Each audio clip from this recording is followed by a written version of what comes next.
This 5-year-old girl disappeared for hours every day after school. Her father decided to secretly follow her. When her father discovers the incredible truth and sees who his daughter goes to every day, he bursts into tears. If only I had known about this before. He later told local news channels that he still does not understand how his daughter could have done this for such a long period unnoticed. If I had discovered this earlier, I would have intervened immediately. It was already the 4th day in a row that Carl's daughter came home late from school. Normally, she was always a sweet girl who kept to the rules. 3:30 finished school, straight home, and set the table with Daddy. But this week she always left her father alone. Where was his daughter going every day? Carl did not worry for the first few days. She eventually came home every time, even though it was often more than 1.5 hours later. She must have gone to play at a friend's house, or maybe she was playing football in the schoolyard. But when on day 5 his daughter stayed away for more than 3 hours, Carl started to get worried. He had already asked his daughter Emily once that week why she stayed away so long after school, but Emily was a smart girl. She waved away his answers with indifference and then told him she had something to do at school. But Carl didn't believe her, so the next day he decided to call her school. Although he did not believe his daughter's words 100%, he still trusted in her innocence. She must be playing with a friend, was still his idea. But the phone call he made to the school woke him up from this dream immediately. "We were just about to call you, sir," her teacher told her. At the end of the day, she and her fellow colleagues always saw Emily as the very last one to leave the schoolyard on her own. Her teacher thought that the little girl looked nervous, especially yesterday, and saw that she was leaving in a big hurry. "Do you know anything more about this?" asked her teacher. Carl was shocked. "She's certainly not coming home right away, and I have a feeling she's been lying to me at home about what she does after school," he told the teacher. "This all sounds pretty strange, and I am a bit worried. Maybe I should follow her secretly after all." Emily's teacher confirmed his fears and told him that she, too, thought it best to carry out this plan quickly. So she did. The next school day, Carl hid in the bushes outside the schoolyard.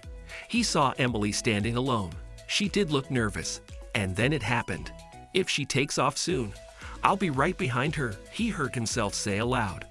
But Carl was clearly distracted by his thought, because before he knew it, his daughter had disappeared around the corner.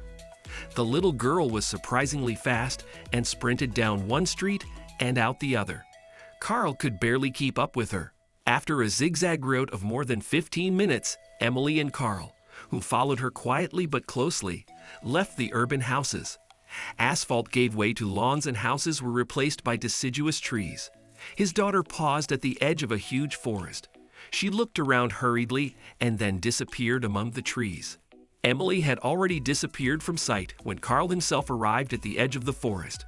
It was no coincidence that his daughter was walking to this forest, Carl thought. The huge forest eventually ended up at his own house.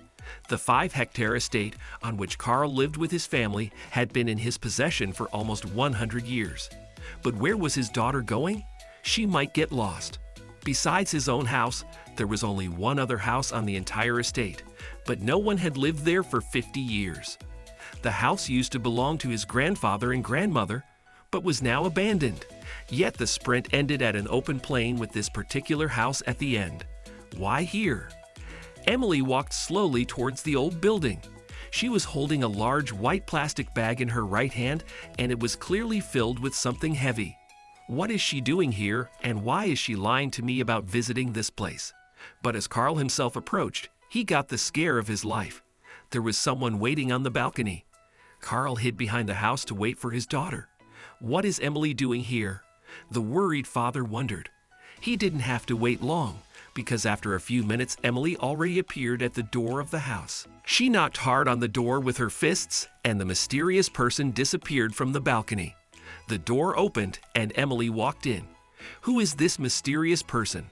What is he doing in the house, and more importantly, what does he want with Emily? Carl didn't know how quickly he should act. He had the key to the old building and opened the back door as quietly as possible. Slowly he stepped into the room, and soon he heard his daughter talking to the still unknown person. It was clearly a female voice. Carl stood against the doorframe outside the room and tried to catch a glimpse of the situation inside. They were clearly busy. Carl heard many footsteps, but not only those of his daughter and the mysterious woman. And then Emily suddenly opened the door. Carl just managed to disappear around the corner before his daughter ran out of the room again. She left the house and probably went home again, Carl thought. He could follow his daughter again, but first he had to find out what made this woman so special for his daughter.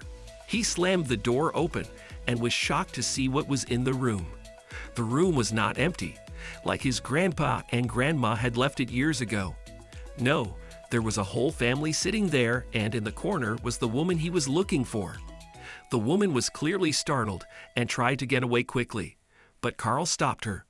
"Now you're going to tell me what you're doing here and why you're meeting secretly with my daughter every day." The confused woman burst into tears and sat back in her chair. She took a deep breath and explained her sad story to Carl. "If I had discovered this earlier, I would have intervened immediately," Carl later told the media. The woman's story was so heartbreaking that Carl could not hold back his tears. The woman was already quite old, and she said she came from Syria. She, her daughter, and her 2 sons had fled from an unsafe area and had ended up in a refugee camp. The conditions were bad there, so she had to find help. Then she did the following. "I decided to go out on the street and look for help. Who knows, maybe there was a good Samaritan who could help us."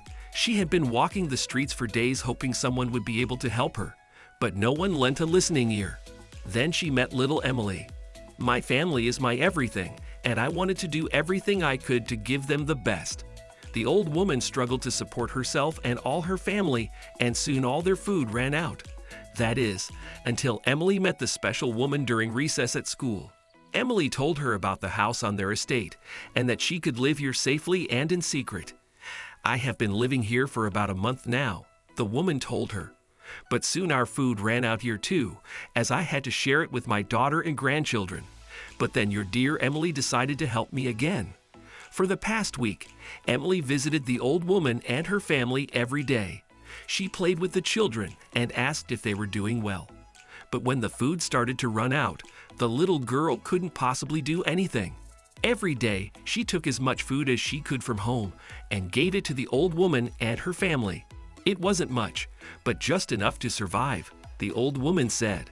Carl burst into tears after hearing her sad story. He ran home to speak to his daughter. Once they arrived home, Emily was already sitting on a chair in the backyard. Carl ran up to his daughter and gave her the most intense hug ever. He told his daughter that he had followed her and that he knew everything about the old woman and her family. "You are definitely not in trouble, honey, but please don't keep any more secrets from me, okay?" His worries of that day had turned into an enormous admiration and pride for his little girl. And when he told the story to his wife, Emily's parents did something incredible. They decided as a family to help the old woman called Alma and her family.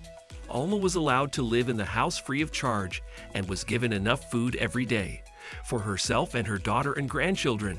But that was not all. Through a crowdfunding campaign, they managed to raise enough money to officially convert the house into a shelter for underprivileged people. Meanwhile, Emily and her parents, together with Alma, are taking care of about 20 people. 5 people even have a job in their own home.